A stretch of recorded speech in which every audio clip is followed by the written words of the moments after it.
Yeah. It's part of the party, though, right? Yeah. No.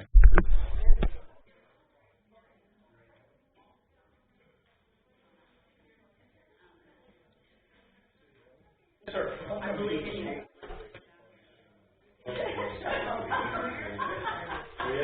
Probably like need to put it in the calendar and not That's when it's used. Right, you know, we don't have the ever. 22nd? 22nd. That's why. I'm going out. Well, we get to that. We can. Good evening, ladies and gentlemen. Welcome to the special meeting of the West Fargo City Commission on October 22nd. Before we start, please join me in saying a pledge to the flag. I pledge allegiance to the flag of the United States of America and to the republic for which it stands, one nation, under God, indivisible, with liberty and justice for all. Thank you all for being here. We're delighted that we have such a good turnout. We're here this evening to share in an experience of the Expo Center Feasibility Study.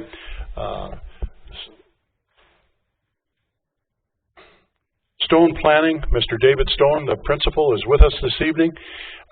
His company did a feasibility study about the possibility of a Expo Center being built on the fairgrounds. We know all of those particulars. I'd like to acknowledge several people in the room that we've been working closely with. Mr. Charlie Johnson, Conventions and Visitors Bureau. Mr. Johnson's over there. Mr. Brian Schultz from the Red River Valley Fairgrounds. And, of course, my fellow commissioners up here. Tina Fisk is our city administrator. And so we've all been involved in this at some level or another, as well as, obviously, Brian and his board and Charlie and his board. So with that, I'm going to introduce to you again Mr. David Stone of Stone Planning, and he has his feasibility presentation that he's going to share with you this evening. Mr. Stone, welcome. Thank you. I will thank all of you who have just been named for working with me throughout the process and helping me. We've got a 90-some page full report, but 15 or so slides here to summarize everything. I will just get right into it. The presentation is structured roughly following the major sections or chapters of the report. So the first piece is kind of just an overview of the local market, kind of giving an understanding, an analysis of the kind of context and environment that a new facility might operate in. For all of you who live here, which is pretty much everyone in the room, I assume, except me, this probably isn't news to you. But again, just to give a little summary of, so we looked at the city level for West Fargo, we looked at the county, we looked at the metro area, which are the two counties on both sides of the state line, and the states as well, and national numbers for some more context. But again, as all of you know, I'm sure this is a very strong market with great demographics. Population growth has been very high lately. The average age is low. Unemployment is low. Income levels are relatively high, particularly in the city here. You've got a strong corporate base. Tourism is strong. This is the leading county for tourism in North Dakota. Again, not news to any of you in the room, I imagine. Hotels, there's about 66 in the metro area, again, on both sides of the state line, 8 in the city proper. Most of those are in the 94-29 corridor. 3 of them are out by the fairgrounds, and they're limited service hotels.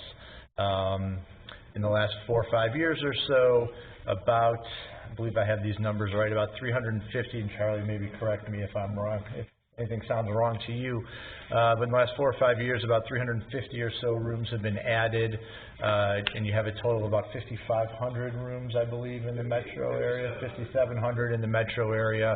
Demand has stayed pretty stable, but the supply has increased, so those new rooms haven't been absorbed yet, to use a hotel term. So that's kind of the summary of the local market. If I could advance.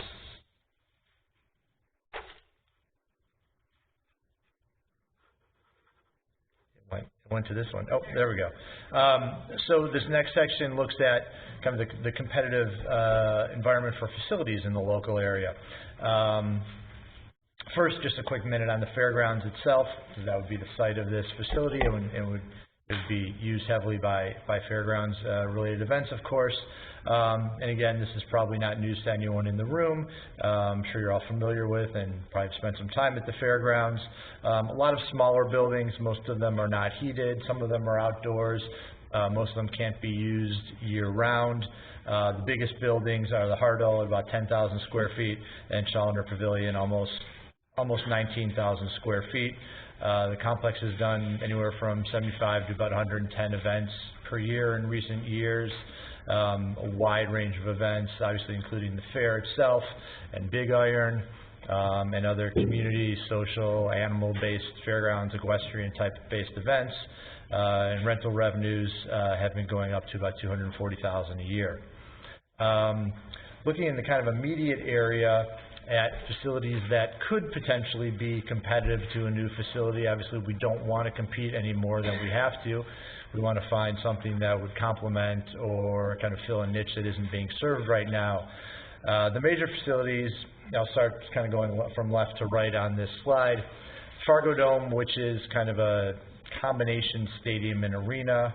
Obviously, football stadium on Saturdays in the fall kind of functions as an arena, and other times for concerts. For example, it could seat up to 22,000. It has kind of 100,000 square feet. In some ways, that's not the right number. The floor itself is 80,000 square feet.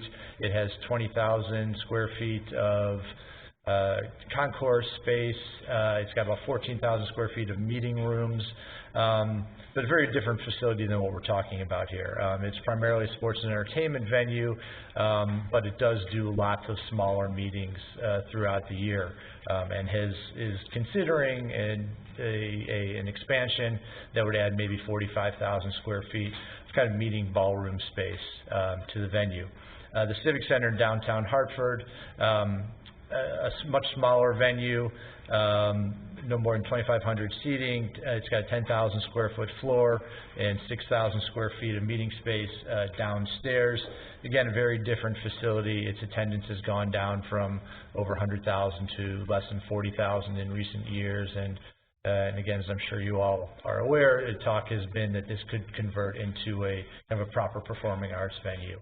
And again, even more different of a venue than it is now from what we're potentially talking about here in West Fargo. Shields Arena, again, very different building, a two-sheet arena, mostly for hockey and entertainment and sports events. It does do some convention expo type events, but its space is kind of disjointed. It has the floors of the arenas, which is not always available because it's often ice, I believe, if I remember correctly. One sheet has the ice down year-round, the other one doesn't. But again, a very different venue, mostly a sports venue, but it does do some of these trade shows as it is able to. From there, we go to the hotels. There are a lot of hotels that have very limited meeting space, maybe under 10,000 square feet. Holiday Inn and Delta have the biggest offerings, 23,000 to 27,000, square feet, with the largest room or ballroom in the 10 to 15,000 square foot range. Obviously, being hotels, they have on-site sleeping rooms, which is important because a lot of the events that use these types of facilities, if they're bringing in people from out of town, if it's a conference, if it's a convention, some prefer, some require that the hotel rooms are either on-site or within walking distance.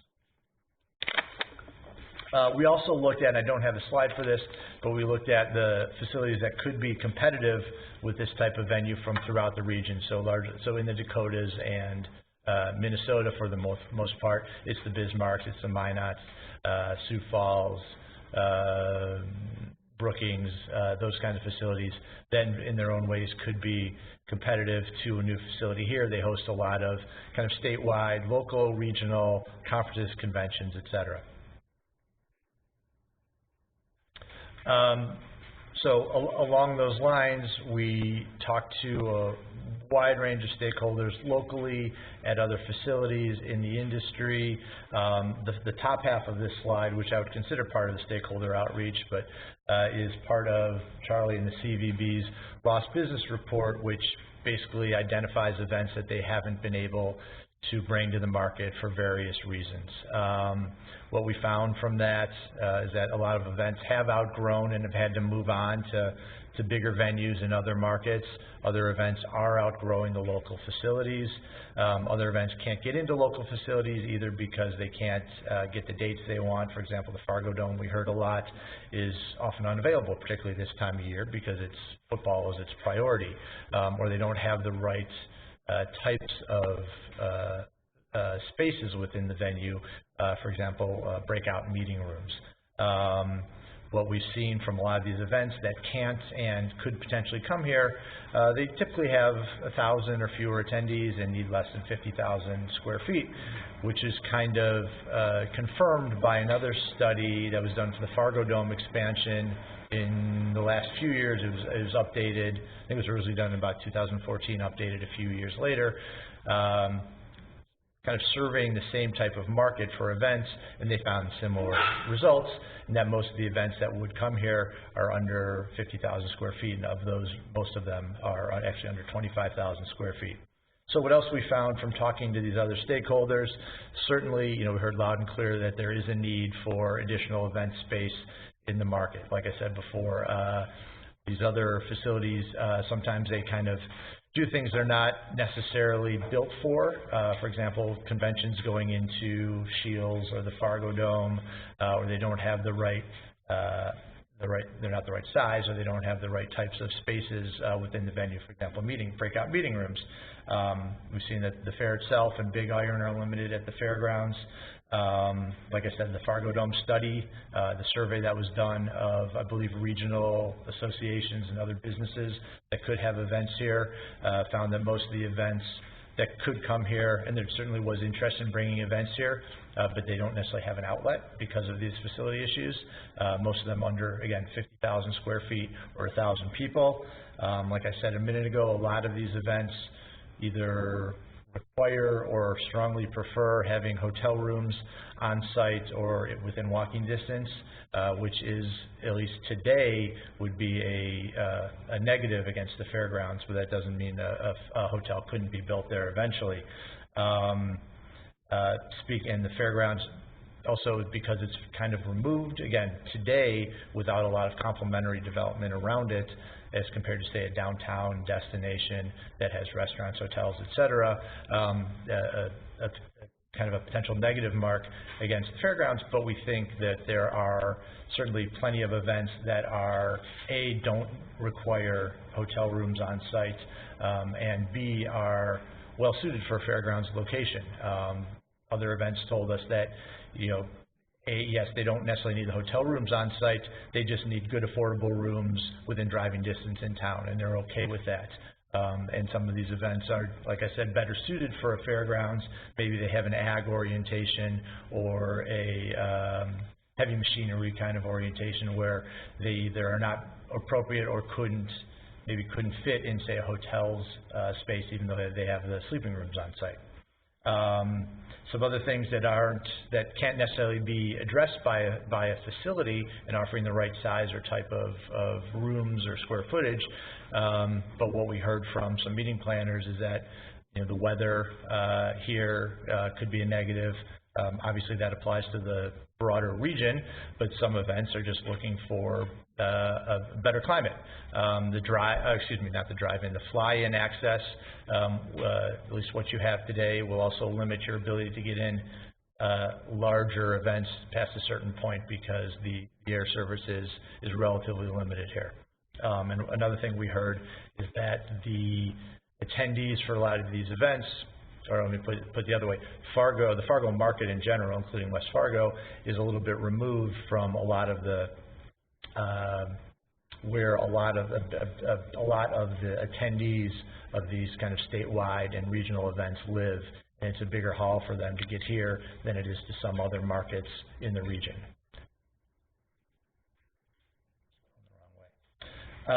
So after that, we identified a few facilities of similar size and orientation in other similar markets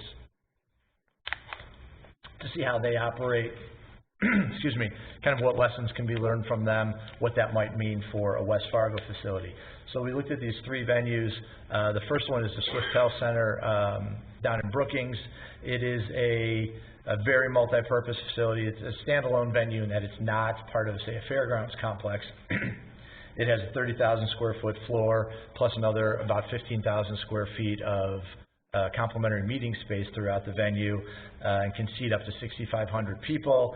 It's done in recent years over 200 events a year, over 100,000 attendees. Officially, it kind of breaks even, but that includes a tax subsidy that is dedicated to the building from, I believe it's 3B tax of, I think, a couple $100,000.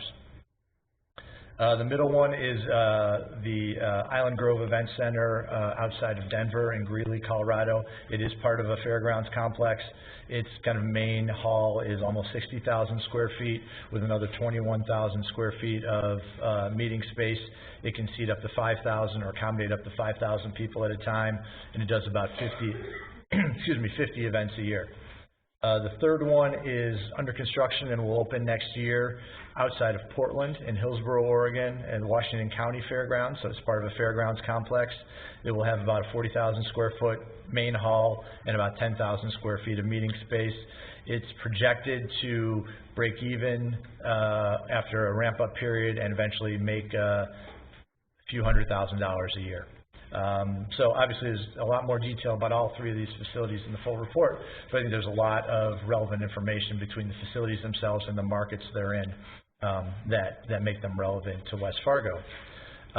So all of that said, that kind of puts us in a position where we can make some recommendations and conclusions based on what the market is telling us. So kind of wrap up some highlights of what I've already said, basically. Obviously, this is a strong market. It's a growing market. The demographics are great. There are a lot of corporations here that tend to have events in the market. Again, we heard loud and clear that there is a need for additional event space, and I think that's probably not news to any of you in this room. Like I said, a lot of the local facilities, either they're often unavailable, particularly at certain times of the year, they're not sized right or configured right, or don't offer, again, I'll use the example of not having breakout meeting space, but just have kind of a big expo hall. And a lot of these events, especially more and more these days, need these breakout rooms for their conferences and conventions. Like I said, there are some kind of negative marks against the market, whether it's the weather, the air service, the fairgrounds site, not necessarily being appropriate for all events, but that's not to say that it's not a great destination for certain events. So that said, we think that a venue with about 50,000 square feet of open space for expos, conventions, conferences, etc., out of that could be carved out about 20,000 square feet of what could be higher quality, more ballroom space, and then in addition to that, about 5,000 or so square feet of meeting space, and that doesn't include support space that would be needed to basically make the building run. Kitchens, offices, restrooms, other kind of back of house space. This is just the event space we're talking about. We also think, and it's common for these kinds of venues because events do grow over time. Put it simply, as populations grow, more people, events grow, event sizes grow, and more attendees come to events over time. So it's very common for these types of facilities to be planned for expansion down the road. So I would recommend that you do accommodate on the site the ability to grow the building at a certain point. We also think that today it doesn't necessarily make sense to have a hotel on the site because it wouldn't be supported year-round by a facility. And like I said earlier, from the kind of performance of the local hotel market, it's not necessarily showing that there's a need for more hotel rooms in the local market. Someone wants to build another hotel, that's great, but we don't necessarily, like I said, the rooms that have been built in the last 4 or 5 years haven't necessarily been absorbed yet. That's not to say that in the future, should things change and with the presence of this venue, that a hotel wouldn't make sense at the site. So, based on that facility, we forecasted out its operations for its first 10 years, and this is before. We're not assuming that an expansion would take place within this 10 years. Hopefully, well, you have printouts. I don't know. I can't even read what's on the screen. Fortunately, I've got the small screen in front of me. But basically, we're projecting the rows going across are different event types. So it's everything from conventions and trade shows, consumer shows, sports and entertainment events, social and private events, meetings and conferences, the fair and Big Iron. We're including as users of this building because we certainly anticipate that they would use this building.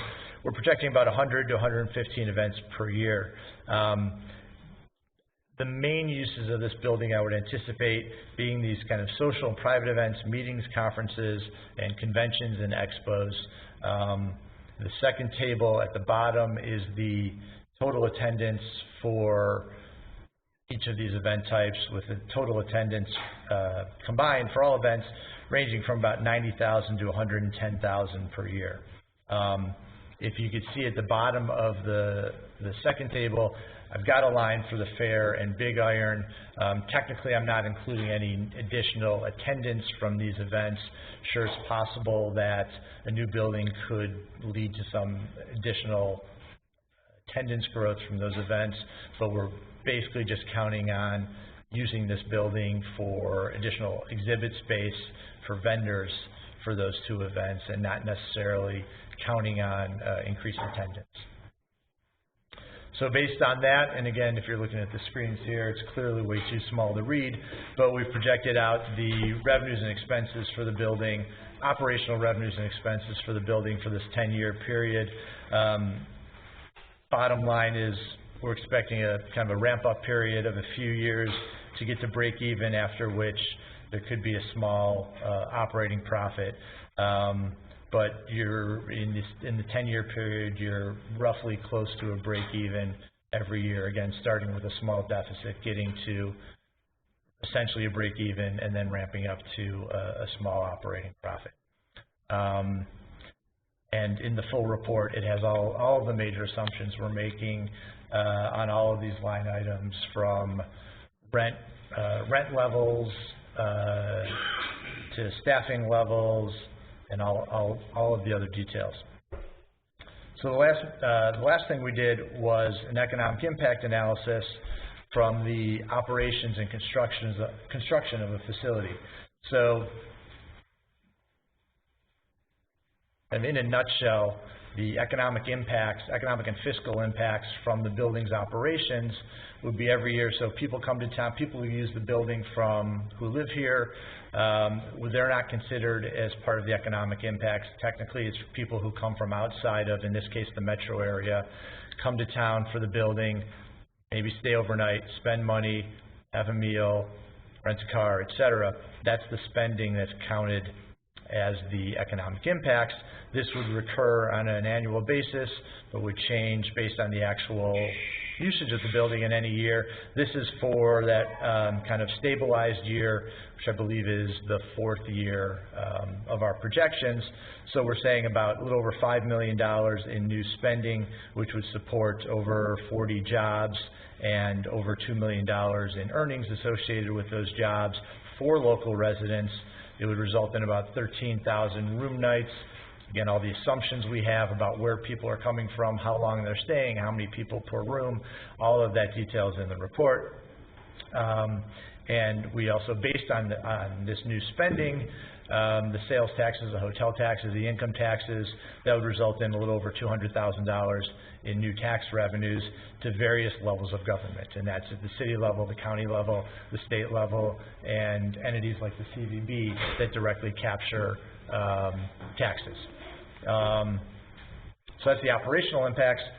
The construction of the building would also generate economic and fiscal impacts, again, based on assumptions such as where the construction workers would live, where the vendors and suppliers to the project are based. We made assumptions based on a roughly $20 million building that came from the architects who have been helping out on the project.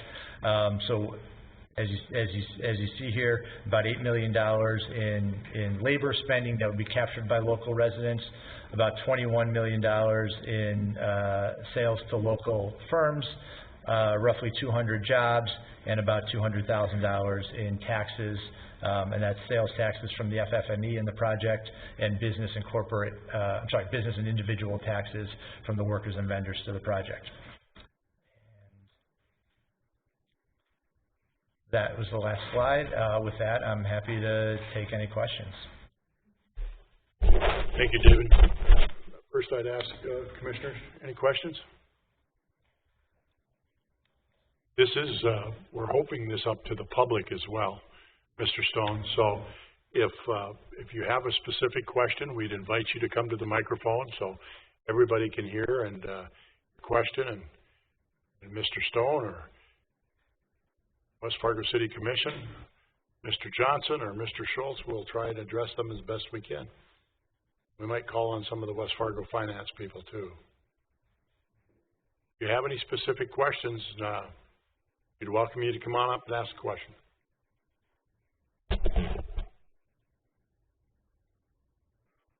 Sir, in the back, please come on up. I guess, looking at your report and of course the Fargo report, if there was an optimum location for a convention center in the metropolitan area, where would that be? That's a good question, and I don't necessarily want to avoid answering it, but the study I did was focused on the fairgrounds, so that's what we focused on. I didn't look at other markets or other sites within the market. I know the fairgrounds study, I think it was the update of that study that looked at 3 or 4 other sites, and I think the best I can do is agree with that. Was, and they said that the kind of quote suburban sites, and I forget exactly what they were, but they're closer to the fairgrounds than the Fargo Dome, for various reasons that they weren't as good as the Fargo Dome site. I think the Fargo Dome site is not perfect either, but I don't necessarily have an answer to what is the best site in the market for a venue. And I'm not trying to get out of answering that. I just don't know that I'm qualified to answer.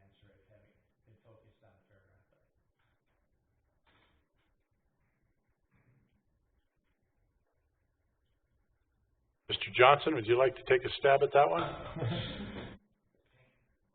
Better than me. I don't know that there's one.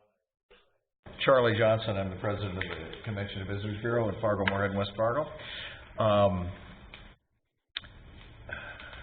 You know, over the last 3 or 4 years, we've looked at a lot of different options. Don't get too comfortable. It's not going to be up here that long.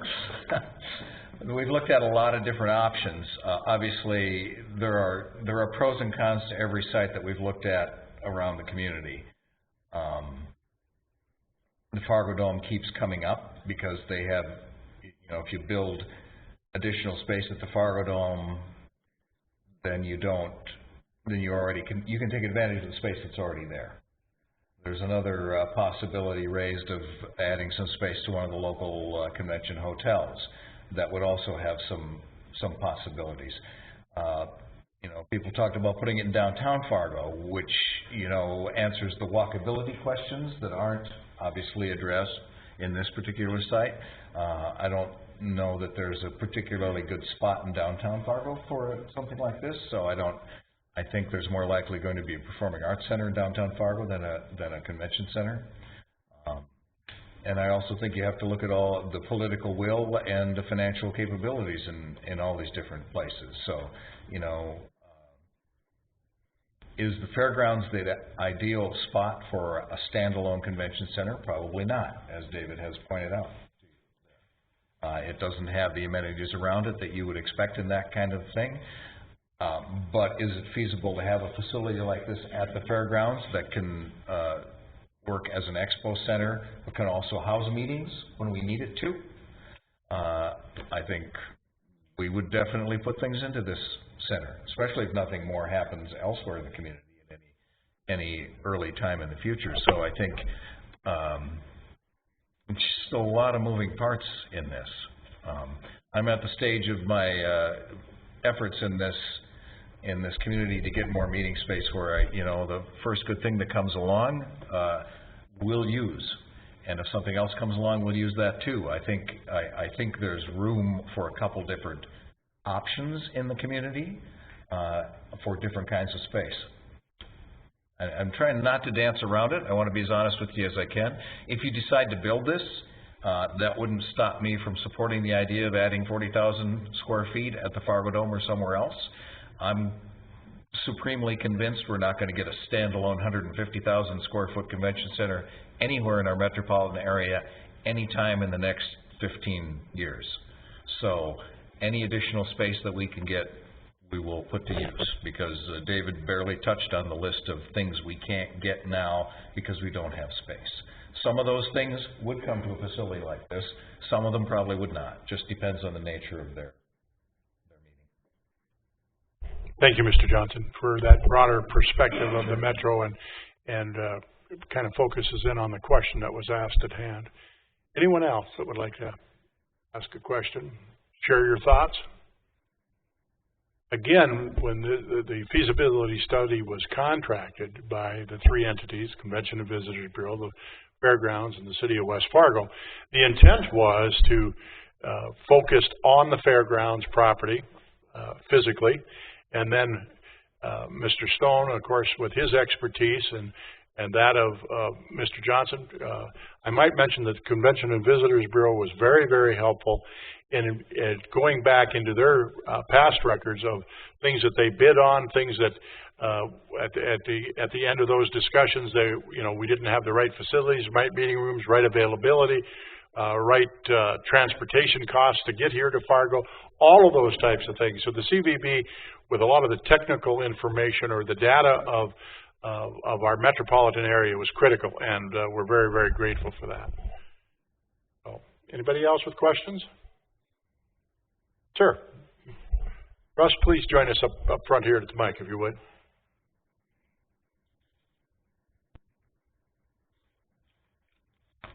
Hi, my name is Russ Johnson. I'm on the 50-person board of the Red River Valley Fair Association. I just have a couple of questions about the rationale of some of the numbers on the economic page. I can understand ramp up, for a few years, but I'm a little curious why, or what the rationale was for absolutely level rent and vendor revenue for the first 4 years, and then a jump up of $70,000 in year number 5, like year number 5 is somehow magical, and then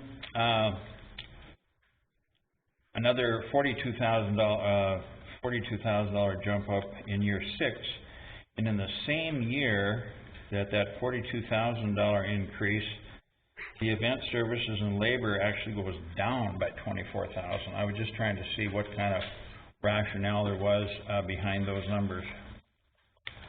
Those are some pretty nitty-gritty questions, so I'm going to answer them the best I can off the top of my head. So the first one, and there are a lot of questions here. So the first one was why it stays the same and then jumps up. So the first thing we want to do is look at, that's driven by the events as much as anything else. So if you're going from year 4 to year 5 is where the big jump, where the jump in events is, and that's driven Mr. by... Stone, excuse me. If you're on pages there with Russ, could you possibly go back to the pages that you're discussing? And hopefully, and let me know if we're getting too deep into the weeds and you want us to talk separately too. But we'll respect Mr. Johnson's question. Okay. Well, that's my question. I can sit down or he can answer them. Okay. You want to keep this for reference? No, I might need you to remind me what your questions were, though. So the first one we were answering is, so the question is on this first line. It gets dark if you don't have a printout and can't read it, but it's the jump in rent revenue from year 4 to year 5. And that is driven by the jump in events from year 4 to year 5, which is driven by the assumption that a lot of these event types book years out in advance. So if a convention A, for example, might, by the time this building comes around, that a convention is already booked for a few years and they couldn't come to you until it's the 4th year of the building. That's one reason for the jump in events over time. So that's probably the biggest driver between the increase in revenues. And I can understand that, and the event services and labor increases by 24,000, which is commensurate with the increase in revenue there. But what's really perplexing to me is the fact that the next year, in year 6, the rents and vendors increases by 42 again, but this number goes down by 24,000. I don't understand that. I would have to look into my numbers to give you the best answer to that, and maybe I could look into it maybe separately or talk to you afterwards. Okay. Thank you. Thank you, Russ. Any additional questions from anyone? Please.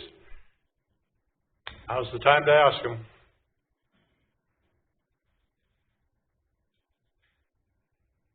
I got a comment or a question. I did some,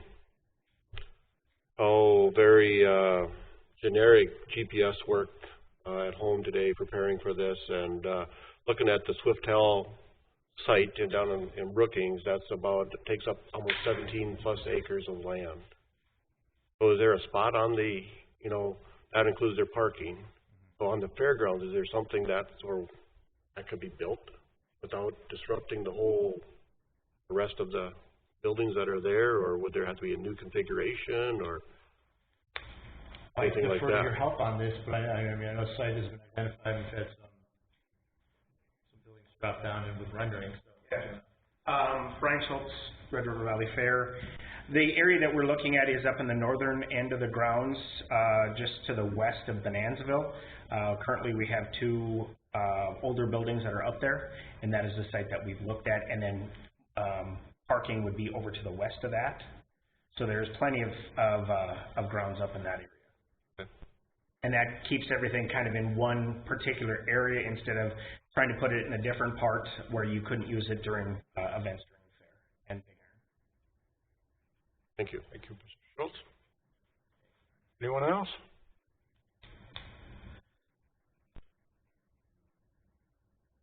Hi, can I make a comment? Mr. Simmons, please. Thank you, Mayor. I promised I wouldn't do this, but I want to make a comment. I said I'd be quiet up here, but honestly, I notice a lot of people here. And so I notice some of you are probably for or against, which is totally fine. It's been 4 years in the process, but almost technically speaking, we're just starting again with this. So what concerns me is that we're not hearing from you, and we have to hear from you. We have to hear from the public on this. So I just want to echo what the mayor said, please. Pro or con, if you got questions or anything, curious, come up and say it now, because this is the time to start speaking about it. We're going to definitely have many, many more public opening hearings, but please step forward and let us know what you think. We need to know that. We really do. So thank you. As part of that 4-year discussion, there has been some basic work done on a financial plan as to, from the city's perspective, as to how this might work. Was not concluded because there was a changeover in the commission. Then we went to this feasibility study. So those are issues that, if you take a look at just the facts of what Mr. Stone brings to the table with this feasibility study, there's other elements that we have to understand. Those of you in the crowd, those of us up here, we've lived in this community for a long time. And we understand the way that people in Cass County support the various things that go on. So that being said, there's other elements that, despite all the interviews that Mr. Stone might have done with many of you in this crowd and those of us up here, there still are some things that we know facts about our community and our area that he doesn't. And unless you live here, you don't experience those. So it's very important as you have, whether you're on the large board of the fairgrounds or the 50-person board or the executive board, we really would like to hear from you as,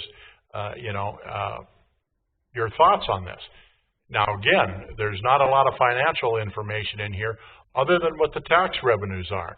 And quite honestly, that's one thing that gives this particular commissioner, I'm not speaking for these gentlemen, pause, because a lot of that tax revenue is going to go to our neighboring communities.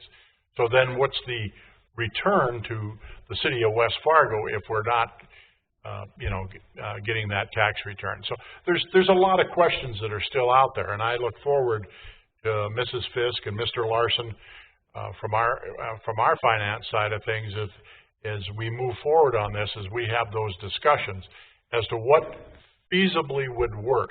What could we afford? Is it, with all due respect to Mr. Stone, when he's doing his multiplication times the square foot of the building, you could take we could all do the math of $200 a square foot times X number of square feet of what that is. And I do not believe that this facility can be built for $20 million. And I'm doubtful that it can be built for $30 million. So those are the types of things like they're rattling around up here too. So if you have some insight and your thoughts of what you think the fairgrounds, with the new programming and all that you folks do out there, what they can do to enhance this, then please come forward, and other suggestions. Again, referring back to Mr. Johnson and some of the great legwork that they did with regard to events that they didn't get for whatever reasons, and they've identified some of those in that report. It's a very interesting read. So, and that, I think, plays a very important part. I know it has in me and my evaluation. This is the one opportunity that we're going to have Mr. Stone here in front of you. So if there's some of these questions, that might not be totally true, but we'll cross that bridge when it comes to. But this is where he is scheduled to come and conduct a meeting with this commission for the public. So I'm hopeful that you'll take advantage of that opportunity. Anyone else? Comments, suggestions?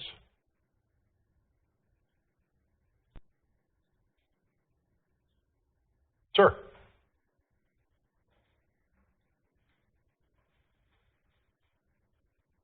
I'm Darnell Lundstrom, member of the 50-person board.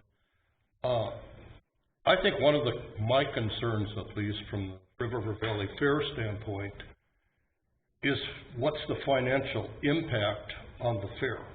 And it really has to do with the operation of the center. They talked about the Brookings Center, and that has a subsidy from, I forget what it is, beverages or food and beverage tax or lodging tax.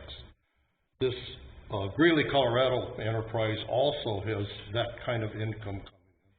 The Fargo Dome has tax income. The Alaris Center does.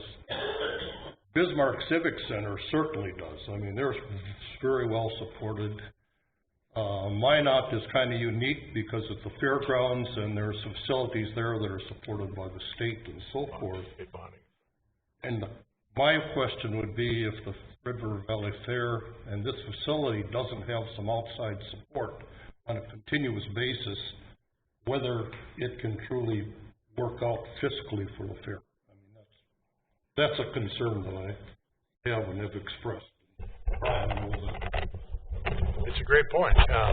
At the present time, the North Dakota legislature, their local municipalities cannot have added taxes. You can't increase any taxes. You can't have a beverage tax or additional city taxes at this point. Can we, Tina, or can we still move those that are existing up?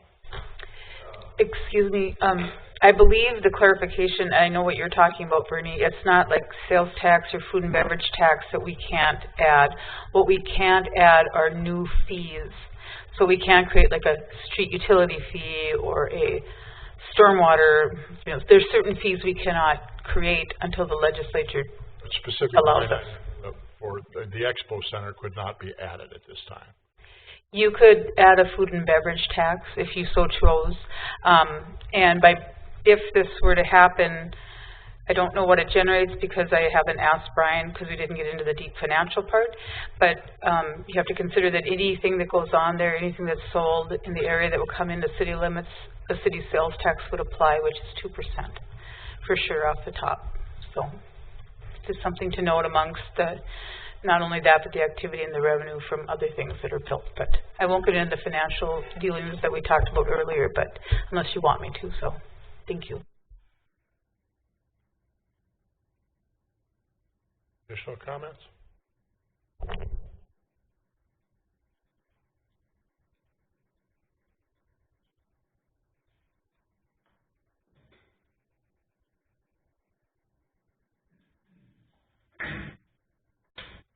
Hi, Paul Ralston, Red River Valley Fair Board. I am on the executive committee. I've been a supporter of this project since the beginning. I see a lot of really good opportunities here for the city, for the fair, and for our whole community. This, I guess, feasibility study has maybe dampened that a little bit. It doesn't feel quite as exciting as maybe some of the first plans and some of the first opportunities, but I still see a lot of opportunities.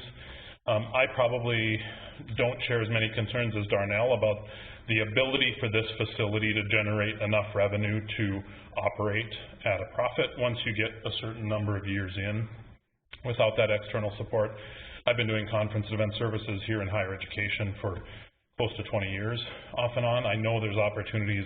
I know you can staff for the events that you have and don't need to have a bunch of staff sitting around not doing anything. So some of those staffing costs, things like that. I guess what I'm here for today is really to see how this conversation is going to move forward, because we've gone forward and backwards and forward and backwards so many times that I think as a fair board, we kind of said a year ago, we need to be done with this conversation and either move forward or take it off the table. And so I'm interested to hear from all of you, because really, ultimately, West Fargo, your board, is going to kind of push this forward and move it to the next step of that conversation, or you're going to say, this is not something we can fund, we can finance, we can really work with. So I'm here to hear what you guys are all thinking in how feasible is this in your personal opinion. So, thank you. Thank you, Mr. Ralston.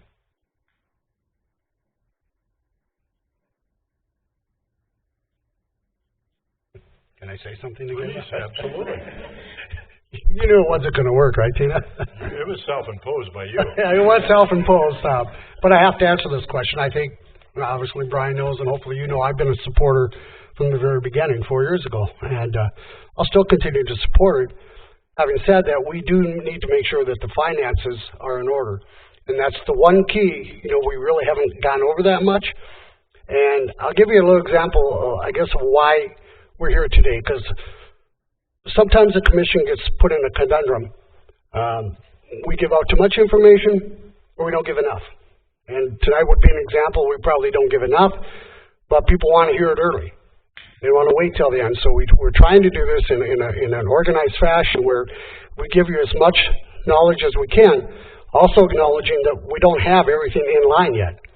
But we want to keep, we don't want secrets, we don't want rumors, we want to make sure our citizens know exactly what's going on. So when you ask questions about finance and things like that, we would have had to held off on this meeting. We'd have to hold off on probably more meetings until that all comes to fruition. So that's why we're doing what we're doing. But to answer your question directly, yes, I support this. And I hope it can work. I think it'd be great for not only the fairgrounds, I think it'd be great for our city. I think it'd be great for community collaborating together, and I just think it's a good program, as long as we can get the finances to work. And that's hopefully what we'll work on moving forward.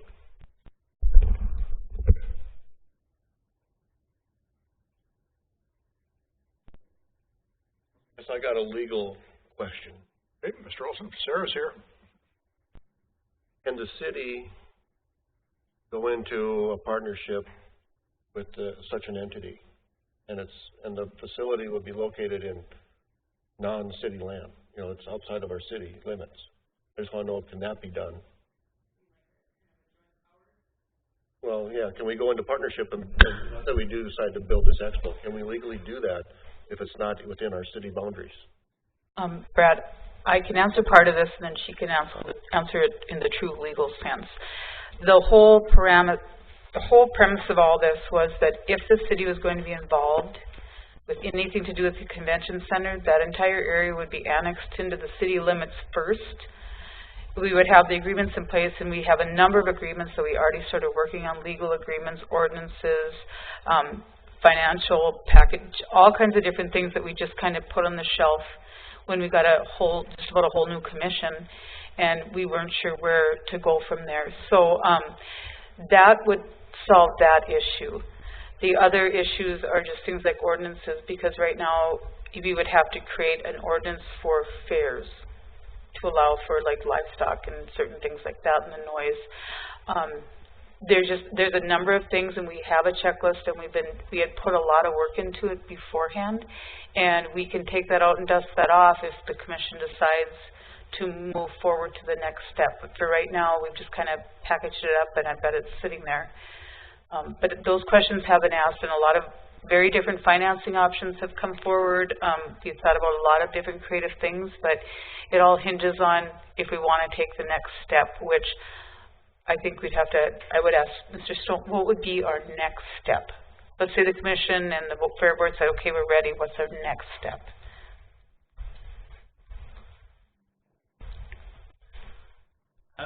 It's tough to give you a single answer to that necessarily, but I mean, like you said, I mean, I would dust off those things you started to look at. I would look into the financing side of this, and I would look into the agreement side of it, and especially since it would require a annexation. Those 2 or 3 things seem to be the kind of big ones that you should look at first or next. Yeah. Thank you. Mr. Thorsten. So for clarity, if we were going to do the center, it'd have to be in the city limits, and it would be owned by the city, correct? If we're going to put taxpayer dollars into an entity, we can't do that into a different entity. And I guess maybe Sarah can help us out here too, is if we're going to use existing sales tax, which is part of it's earmarked for economic development. I mean, it's kind of economic development, but it's really, it's an operational application. So I just want to get clear who owns this place, and the fair becomes a major client, I should say, or potential one of these event sponsors instead. Talking of joint ownership, I guess I'm not the legal person, but I'd be a little cloudy about putting taxpayer money into that type of arrangement. And I think the taxpayers in West Fargo might have a lot of questions about that as well. And that's the one hump we might have to get over, is the taxpayers out there, us putting money into this, in as much as there are other priorities, and whether or not the average taxpayer feels comfortable with that. So I can answer part of this, and Brian can correct me where I go wrong, because it's been a while since I've actually looked through the details of it. The financing is complicated and how it would work, but basically the city would purchase the land from the fairgrounds and finance through bonding the construction of the building. That would be a TIF district. It would create a larger TIF district area, and then the fairgrounds would be required to sell off commercial land to the south or wherever, and those buildings would be part of the TIF district to help generate funds along with any sales tax revenue that's collected in that area that's related to economic development. Was one of the ideas, along with some other economic development sales tax, and so you take the culmination of property taxes plus newly generated sales tax in that area and any other investments. That was the package we had started to put together, but at that point then we set it aside. But if I remember correctly, it would be city-owned land, city-owned building, and the fairgrounds would manage it. Is that correct? The dollars that would be the sale of the land, that would go to the fair. That would not go into this package. But the money that would be generated off of sales tax, property tax, would go to help offset the volume. okay, It would basically be managing the facility. the building would be owned by the city. Right. Correct. It would be a long-term management contract on that. Okay. I want clarity on is we're not doing a joint building partnership here or whatever, because I think we'd run a lot of roadblocks using taxpayer money to supplement operating expense. Mr. Simmons? Thank you, Commissioner Thorstad. Correct me, and Tina, if I'm wrong, but the other thing we have to make very clear is that we have two separate types of sales tax here. We have regular sales tax and we have economic development sales tax. What we're referring to using is economic development sales tax. And that was voted on several years ago when we were on the commission for that exact reason, for economic development. So we have to make sure we tell the citizens what sales tax we're using. You know, there's a difference between the two. And so that would have to be very clear. If you would like a clarification on, so for some of the public that may not be aware, the city originally started with a 1-cent sales tax, 50% for economic development and 50% for infrastructure. A few years back, knowing that we had large infrastructure projects coming forward that were going to be very costly, we went back to the voters and said, can we add 1 more cent dedicated solely to infrastructure and those types of needs of the city that will help offset costs that normally have to be put on all the taxpayers? And they said yes. So we technically have 1.5 cents that goes to infrastructure and 0.5 cent that goes to economic development. We currently, on that 2 cents right now, probably take in between $800,000 and $1 million a month. Okay. On the 2 cents. Okay, so that has to be, so for each month, let's say we get, you know, $250,000 that's put in the economic development pot. Plus some of the economic development money that we use comes back into us. So it's kind of like a revolving situation, but that's how the sales tax works in West Fargo, if anyone's curious and did not know. Thank you.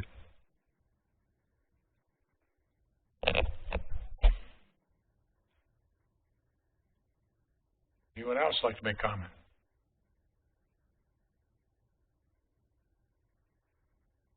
The critical element for this particular commissioner is that the financial model. It has, you know, today, for the first time, I asked Mr. Johnson if the CVB has grants or how they participate in events like this that are public entities. And so he shared that information with us today, and it's real dollars, but you know, it's not anywhere close to what the construction of this facility is going to be. So that's a first element that was shared with me today. Of course, Mrs. Fisk has worked on some financial models early on, but I don't have those in my hand. Again, the commission, these commissioners, Mr. Thorstad, Mr. Simmons, they started this process about 4 years ago with Mr. Schultz. This new commission has got about 16 months under its belt. We've not seen any of those financial models. Haven't been privileged. I haven't seen the minutes of all those conversations. So, you know, we're coming to the table late. And so the financial part is, if we are able to create the sales tax that helps support this in a means of helping pay the bonds and all those types of things, and if the property that the fairgrounds is considering selling, of course, there's been discussions about whether or not it's going to be commercial or light commercial, or you know, it's not going to be residential. That, you know, the fairgrounds and residential isn't a really good fit. You know, but what type of businesses would come in there, and if the nature of the service or the products that they provide, you know, what type of forecasting could we possibly do as to what those sales tax dollars are? Because sales tax dollars is how you repay a TIF district. And that, you know? And property tax. And so property each tax. new building that went up would help with that. Yes, they both contribute. But at this point in time, it's a grassy field, you know, with regard to the fairgrounds property that you're considering selling. And we don't know if there's any potential buyers that have reached out to you during all this discussion, or rumors or innuendos about where this might be going about some of the property selling. Maybe you know, Brian's got some in his pocket, or the Fair Board has some in their pocket. We don't know that. So there's a lot of unanswered questions, and my hope was this evening is, like Paul just said a little bit earlier, if there seems to be a consensus by you folks, because I would believe a lot of you are affiliated with the Fair Board. Is that a correct assumption? The people that are in, I see a lot of nodding over here, a few over here. Okay, if that's the case, then I understand that your board, probably much like our board, is a little bit divided and has different ask different questions. That being said, we need to gauge your participation this evening and how we exactly move forward. Because with all due respect, everything we're talking about, whether it's working out additional financial plans or going back to Mr. Stone or asking Charlie for more information or Mr. Schultz for more, everything's going to cost money because it's going to involve, people that are on payroll. So, we really were hoping for some, public input, say, I'm on the 50-person board, I support this, or, maybe you're not even comfortable doing a kind of a show of hands of who's on that 50-person board that's here. We need to understand, who our audience is a bit, and then we have to understand what are the proper steps, because anything we do is going to cost some more money for somebody. But we're asking for your help. That's why we're here, for guidance.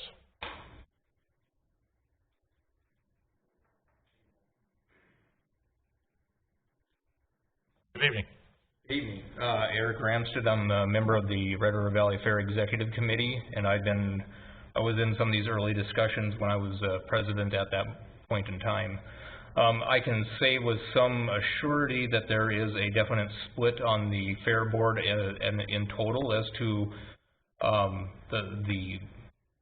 I think there's interest in seeing how this process is moving forward. I think there is concern over the sale of land on our portion to clear the way for property and sales taxes for new construction and how that might impede our facilities for our current operations that we have. We were run out of, essentially the story goes, run out of North Fargo due to expansion in that area, and there is some concern with that here. There is concern over what does annexation mean? Is that going to be done fairly, or is it going to be done so that we're all in the same collective team on this? Because this is all about drawing people to the community, not about what does the fair better or the city of West Fargo better. It's about the everybody, and that everybody does include Fargo. It includes Moorhead and Castleton and Mapleton and all the peripheral communities too. I think those on our board who are concerned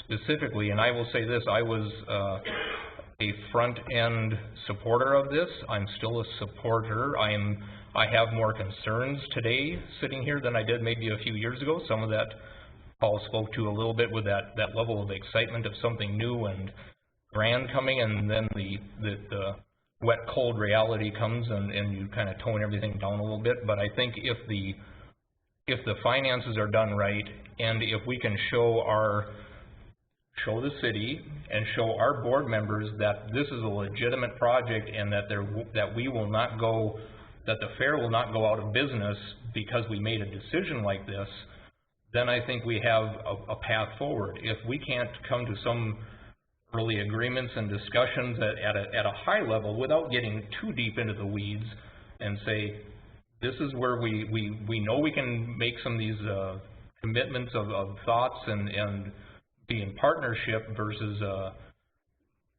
I'm not going to say competing interests, but I mean inherently as a public entity there are competing interests in all this, so I know that's a factor. But I really want to see this as a community project, not a fair board project, not a city project, even though no matter who's paying the tab, because there's skin in the game across the board. But if a new 50,000 square foot facility can bring in those certain events that are missing from this community, then I think there's value in it, and I think there's opportunity to bring comfort to our board members who are either a hard no at this point. It's a large board, so it takes a lot of people to make the swing one way or the other. Take those people who are either a hard no and move them to a maybe, and take those people who are maybe to a yes. And I think there's room here with some good discussions going forward, especially on the and Darnell is right. The finance side is the kind of that red flag for for all of us, so, I don't know. Thank you, sir. Yep. Anyone else? Sir.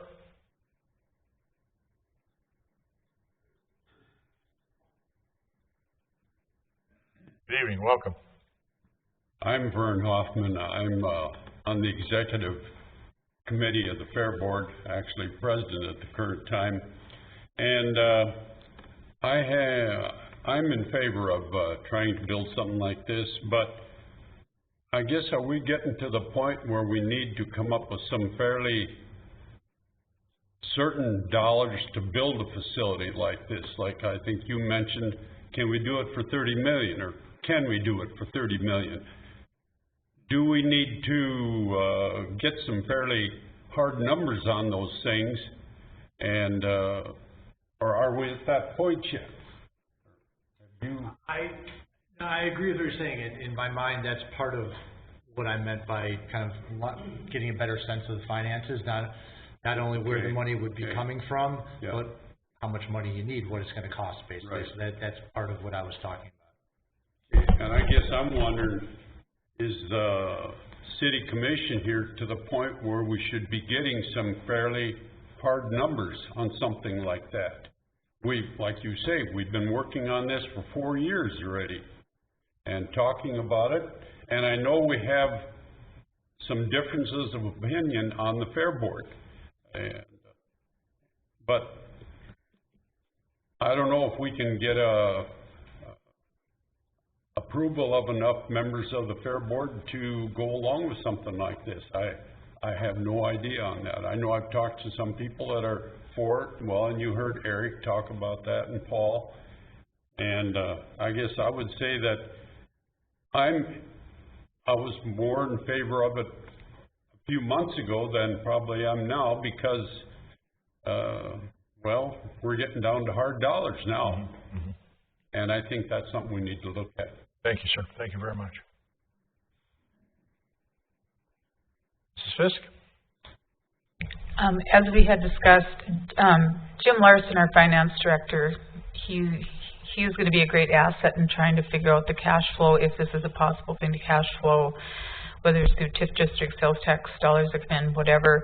I haven't gone over what we have accomplished to date and brushed it off and gone through with him at all yet, because I wanted to see the feel of the city commission and the feel of the Fair Board before I took the time with him to just sit down and try and crunch more numbers and dust it off and see if what we were doing was realistic.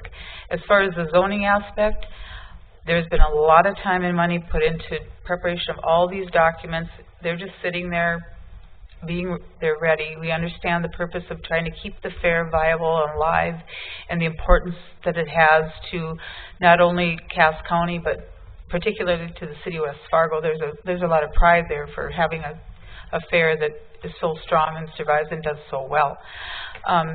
With that being said, if the commission would like, Jim and I can take some time and go through and start trying to find out some numbers, at least tell you if it'll cash flow this much, but it won't cash flow this much. Try and see what we can come up with. There's going to be a lot of variables in there, but we can kind of brush it off and work on that at your direction. With the various entities that we have in this room, you know, and the boards, the size of the boards, I don't think we have, to quote Mr. Simmons, as he just whispered to me, I don't think we have a choice. And the choice is that if this discussion is going to continue at any level, that we need to have some of that information. I personally, and I'm assuming every board member here needs to see some more financial information, because with all due respect to the Stone report, if you look at, you know, the sales tax revenues or whatever, I think that's where maybe Paul's coming from, and several of the other speakers. You could be a farmer, or you can be a retired sign guy, and you can tell that those numbers don't pound. They ain't going to work. So the reality of it is that when you have all of the means of financing that are on in our toolbox with the city, along with what, you know, has been discussed here, and the possibility But I think that, Brian, you need to go back to your board. We need to go to, have another discussion with regard to this commission, not the commission from 4 years ago, and as to whether or not the directive to our finance team. And then, of course, we need to, take just straw polls. Charlie, you'd mentioned that some of the various different type of grants that have been available for entities like this, can run anywhere from 6 figures to less, and that's great. But you might want to just kind of feel out what your board would think of that, Brian. What your board, or because if your board's not in favor of this, this is dead in the water. I mean, we're willing to discuss it. We're willing to move forward with some of the finance elements of this to answer some of the questions.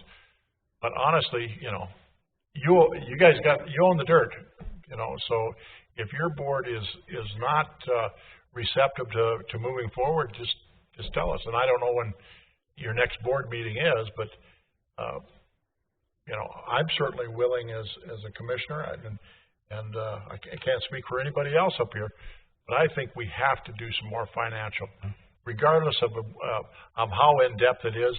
We talk to a contractor or two, because there's been some contractors involved in some of the discussions that Mr. Schultz has had, and Commissioner Simmons and Commissioner Thorstead, that these square footage multipliers, we didn't come up with those. Those are coming from a contractor. But it's 4 years later, and inflation factors and all that. So now is it $300 a square foot or $350 a square foot? Because as Mr. Johnson said earlier when we got together, this will have to have a certain type of amenity to attract some of those that we've not had. Not all, but some of them. So that's another decision, a tightrope we have to walk, is to at what level, Are we going to get the trial lawyers? Probably not, Could we get John Deere Electronics to have a big out there? Probably we could, But amenities are still important. Mr. Johnson. I think you're on the right track, Mayor Dardis and Commissioners. It's the same thing I've been telling people for years in the Fargo discussion over all this. There were a lot of discussions about, and we did a bunch of studies, right? Yep. But the thing I've always told them is, you can study till you're blue in the face, but sooner or later, at some point, you have to figure out how much you can afford to build, and then decide if you can build what you want with what you have available to spend. And that's what I've been trying to sell on the other side of the border. And that is, you need to figure out what you can afford, and then figure out what things you need to do and how does it all fit together. So yeah, you need to figure out how much money what you can really afford to build with whatever system you have in place to raise money. And then you guys can say, well, okay, so if we've got $22 million, $26 million, what can we get for that? And go back and figure that one out from there. Because you can pie in the sky all you want, and it doesn't pay off unless you figure out how much you can actually afford to spend. So I think you're on the right track. You need to nail down your finances and then decide what you can do with it. Thank you, Mr. Mayor. Thank you. I'd like to make a suggestion that we allow Tina and Jim to sit down and try to start this process, figuring out, even if it's just to give us all some idea of the finances and what it's going to cost.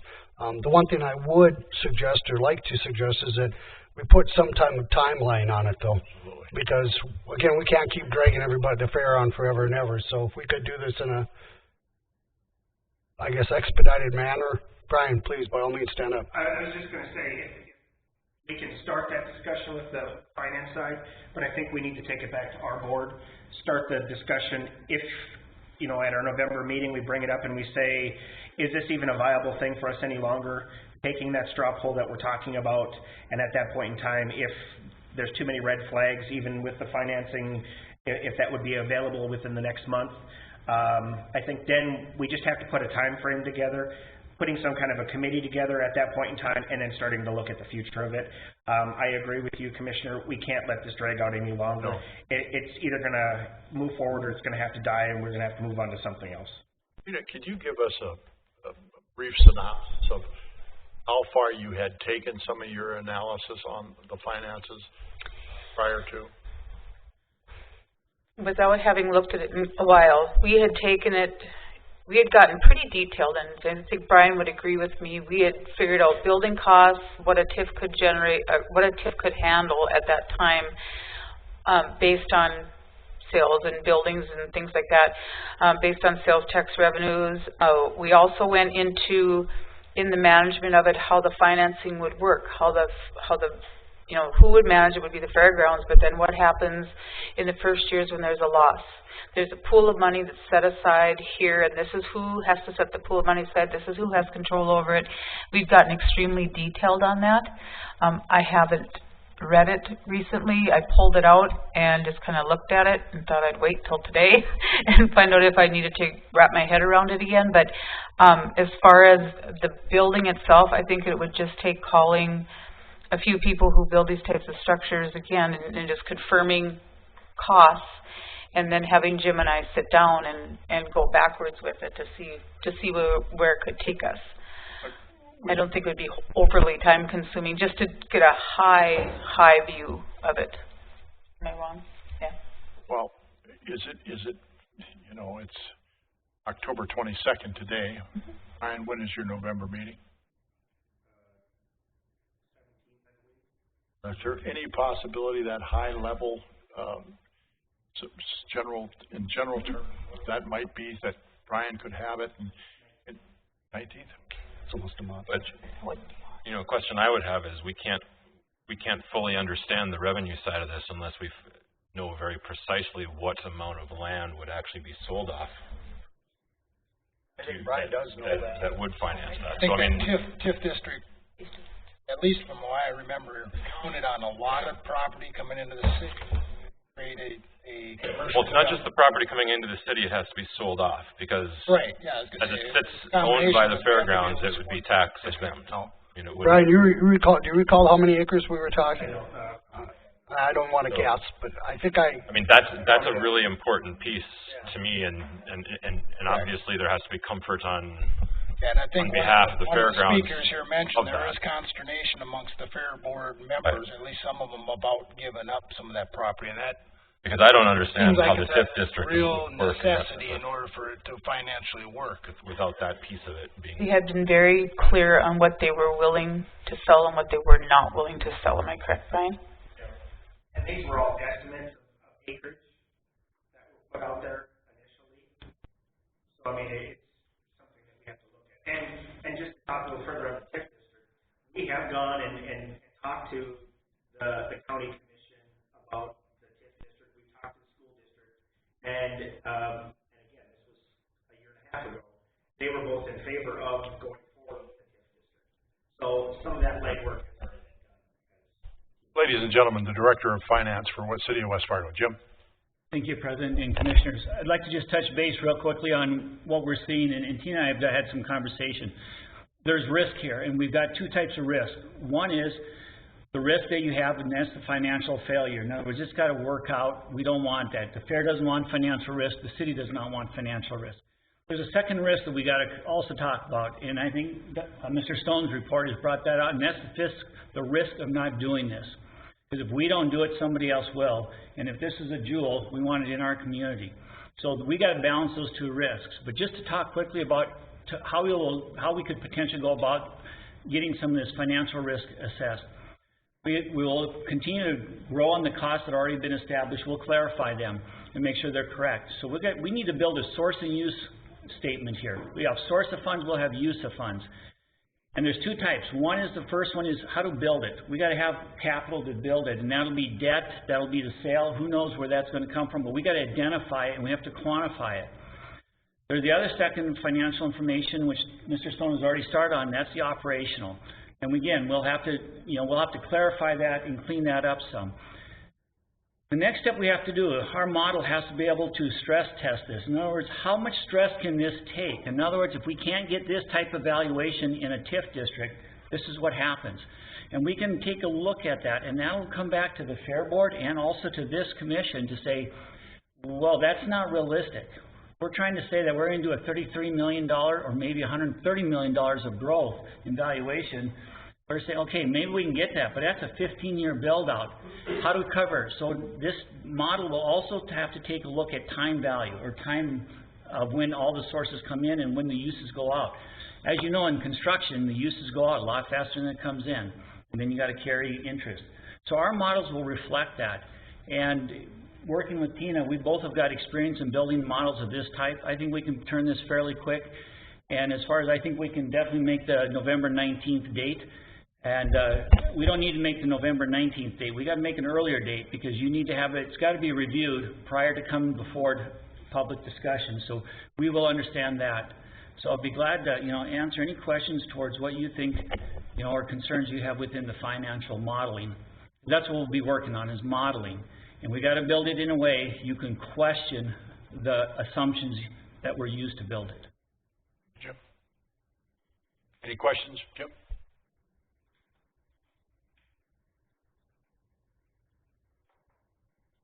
I feel better already, Jim. That was an uplifting speech. There's your positive again, guys. Yeah. Anyone else? Any more public comment? You don't want to cut anybody off. Commissioners, any final thoughts? On behalf of the West Fargo City Commission, we're happy to have you share our hospitality this evening. We're glad that you're here. As you go back to our respective boards, and we just ask that let's everybody be honest, let's everybody speak their mind, and we'll have that some financial information available before the Red River Valley Fairgrounds next meeting, and we'll share that with you, and we'll be as transparent as we possibly can as to what we think from their perspective. And obviously, we have great confidence in their ability. So, Mr. Johnson, yes, sir.